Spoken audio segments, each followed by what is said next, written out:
ঢিঙত presiding বিষয়া নিৰাপত্তাৰক্ষীক আক্ৰমণ কৰি 10-15জনীয়া দুৰ্বৃত্ত দলে বলপূৰ্বকভাৱে ভোট দি গুচি যোৱাৰ পাছত ভোট প্ৰদানৰ পৰা বঞ্চিত হোৱা লোকসকলে পুনৰ ভোট ল'বলৈ দাবী জনাই এক বিশাল সমদল উলিয়ায়।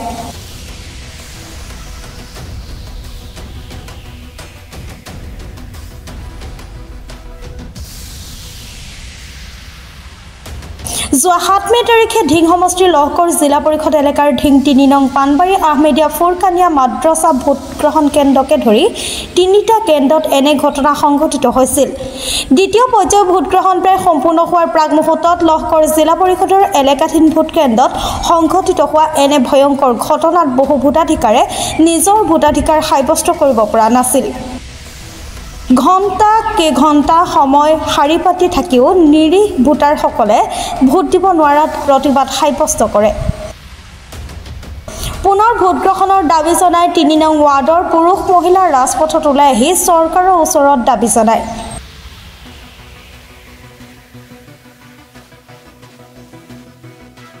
আপোনাৰ 7 মে তাৰিখে যেটো আমাৰ লহকৰ জিলা পৰিষদৰ অন্তৰ্গত বৰপেটি পঞ্চায়তৰ 3 নং ৱাৰ্ডত পানবাৰী ফুৰকানিয়া সুভাই মক্তবাদ যি ভোট কেন্দ্ৰ আছিল তাত যেতিয়া ভোট ৰাতিপুৱাৰ পৰা আৰম্ভ হৈছিল তেতিয়াৰ পৰা এটা দুষ্কৃতিকাৰী দলে মানে কিবা কিবি কৰি মানে ইয়াত এটা ফিতনা লগাবৰ কাৰণে কাজিয়া এটা লগাবৰ কাৰণে সিহঁতে মানে প্লেন বনাই আছিল। কিন্তু দিনৰ ভাগত যেতিয়া দেখিছোঁ সিহঁতে দুষ্কৃতিকাৰীয়ে কিবা অসুবিধা কৰিব বিচাৰিছে তেতিয়া আমি আপোনাৰ ছেক্টৰ অফিচাৰ যিজন আছিল তেওঁ তাত ফোন মাৰি পেলাই 2-3বাৰ তেওঁক ইয়াত আনিছোঁ। আনাৰ পিছত সিহঁতে আকৌ ঠাণ্ডা হৈ গ'ল। ঠাণ্ডা হৈ যোৱাৰ পিছত যেতিয়া নেকি আবেলি পৰত যেতিয়া সিহঁতে কি কৰিলে আপোনাৰ ভোট কেন্দ্ৰৰ পৰা স্লিপ যিবিলাকে গাঁওবুঢ়াৰ যিবিলাক ভোটাৰ স্লিপ ৰাইজক দিছিল, কিছুমান ৰাইজক ভোটাৰ স্লিপ দিছিল আৰু বাকীখিনি স্লিপ সিহঁতে হাতত ৰাখি দিছিল। ৰাখি দি পেলাই এজন মানুহক 2-3বাৰ কৰি ভোট দিয়াইছে। সিহঁতে ভোট দিয়াই পেলাই যেতিয়া দেখিছে আবেলি পৰ হৈ গৈছে, পিছত অন্য এঠাইৰ পৰা কেইজনমান মানুহ আহিছে এটা গাড়ী লৈ পেলাই গাড়ী আহি পেলাই ইয়াত সোমাইছে। সোমোৱাৰ পিছত এই দুষ্কৃতিকাৰীয়ে মানে এটা বল পালে যে বেলেগৰ পৰা মানুহ আহিছে। অহাৰ পিছত এই দুষ্কৃতিকাৰীটো গৈ পেলাই আকৌ কেন্দ্ৰৰ ভিতৰত সোমাই গ'ল। সোমাই পেলাই অফিচাৰ যিকেইজন আছিল, প্ৰিজাইডিং অফিচাৰ আছিল, পুলিং অফিচাৰ আছিল, সিহঁতৰ পৰা বেলট পেপাৰখিনি কাঢ়ি লৈ গ'ল। কাঢ়ি লৈ পেলাই নিজে ভোট দিয়া আৰম্ভ কৰিলে। কেইজন আছিলে দুষ্কৃতিকাৰী আছিল? ইয়াত ভিতৰত মেইন কাম কৰা আছিল মানে বেলট পেপাৰ কাঢ়ি নি পেলাই কাম কৰা মানুহজনে আছিল ৰিয়াজুদ্দিন নাম ল'ৰাটো। আৰু তাৰ লগত সহায় কৰিছিল এহিয়া নামৰ ল'ৰা এটা গাঁওবুঢ়া আছে। গাঁওবুঢ়া নিজে জানে এই মানুহখিনি। কিন্তু এতিয়া আমাৰ আপত্তি হ'ল যে সিহঁতে যি পেলাই আমাৰ মানুহ যেতিয়া লাইনত থিয় হৈ আছিল, প্ৰায় 200-250 মানুহৰ ভোট এতিয়াও বাকী আছিল, দিয়াৰ বাকী আছিল। সেই কেইজন মানুহক যে ভোটৰ পৰা বঞ্চিত কৰিলে এই দুষ্কৃতিকাৰীবিলাকে, আমাৰ চব ৰাইজৰ মানে আপত্তি। সেই যিবিলাক মানুহ আমাৰ এই ভোটৰ পৰা বঞ্চিত হৈছে, যে আমাৰ নগাঁও জিলা উপায়ুক্ত আৰু ইলেকশ্যন কমিশ্যন অফিচাৰ ছাৰে যে আমাক এই মানুহবিলাকক বঞ্চিত নকৰে, আকৌ ৰি-ইলেকশ্যন পাতি পেলাই আমাৰ যে এই সকলো মানুহৰ অনুৰোধবিলাক যে তেওঁলোকে আমাক ৰক্ষা কৰে।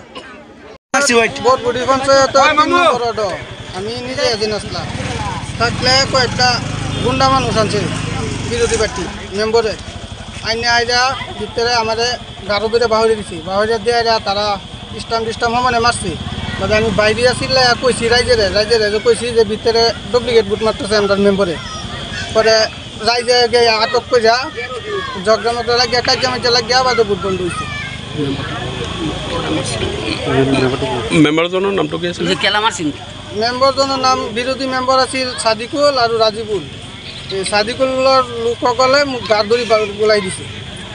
লহকৰ জিলা পৰিষদৰ আণ্ডাৰত বৰপেটি গাঁও পঞ্চায়তৰ 3 নং ৱাৰ্ডৰ পানবাৰী ফুৰকানিয়া সুভাই মক্তবৰ যি কেন্দ্ৰ আছিলে, এই কেন্দ্ৰত আমাৰ ইয়াত ভোট দিয়া সময়ত ৰাতিপুৱাৰ পৰা ইহঁতে দুষ্কৃতিকাৰী কেইটামান আমাৰ হেৰি কৰি আছিলে যে কিবা এটা ফেতনা লগাই ইহঁতে মানে হেৰি কৰিব, আউল বাউল লগাবলৈ বহুত চেষ্টা কৰিছে। আমি ইহঁতক বহুতখিনি চেষ্টা কৰি আমি মিলাই লৈ যাওঁতে লাষ্টত 2-3বাৰ আমি অফিচাৰ বিলাকক খবৰ দি আনি পুলিচক, ইহঁতে কৈছে যে ঠিক আছে এতিয়া মিলাই চিলাই থৈ গৈছোঁ।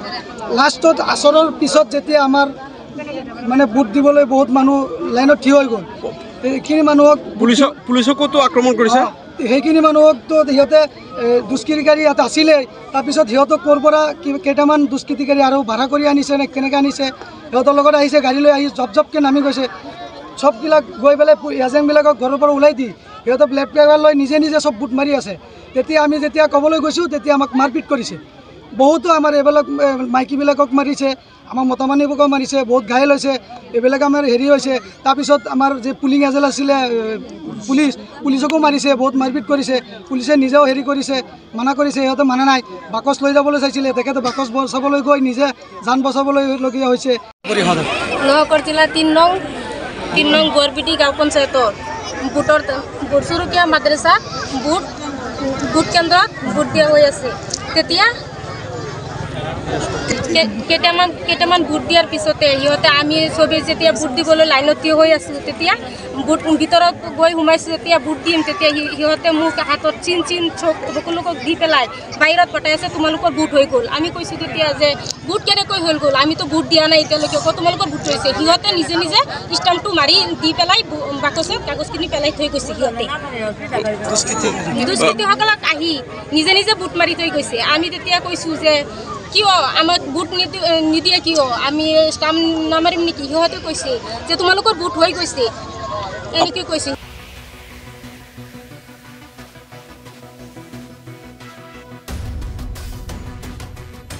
মৈৰাবাৰীৰ পৰা নছিদুৰ ৰহমানৰ ৰিপৰ্ট, প্ৰাতঃ টাইম ডিজিটেল।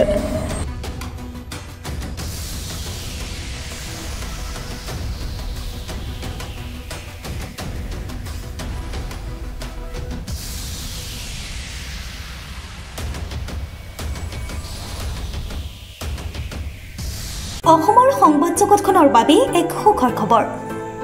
আপোচবিহীন ৰাইজৰ কণ্ঠ সাপ্তাহিক কবচ পুনৰ এবাৰ অসমৰ ৰাইজৰ মাজলৈ। স্বত্বাধিকাৰী প্ৰণীতা কলিতাৰ দ্বাৰা প্ৰকাশিত আৰু আপোচবিহীন একাংশ নপুৰণি অভিজ্ঞতাপুষ্ট সাংবাদিকৰ দ্বাৰা প্ৰচাৰিত তথা eco printing press Guwahati Katabari গড়চুকত মুদ্ৰিত সাপ্তাহিক কবচ এতিয়া অসমৰ বিভিন্ন প্ৰান্তত উপলব্ধ। আমাৰ ঠিকনা মুখ্য কাৰ্যালয় অসম ফৰেষ্ট স্কুল, হৰি মন্দিৰ পথ, গুৱাহাটী আৰু উপ কাৰ্যালয় Kalita market, Bijoynagar, Kamrup, Assam. Mobile number হৈছে 9435114666 70024728113। আমাৰ ইমেইল আইডি হৈছে kobos2025@gmail.com।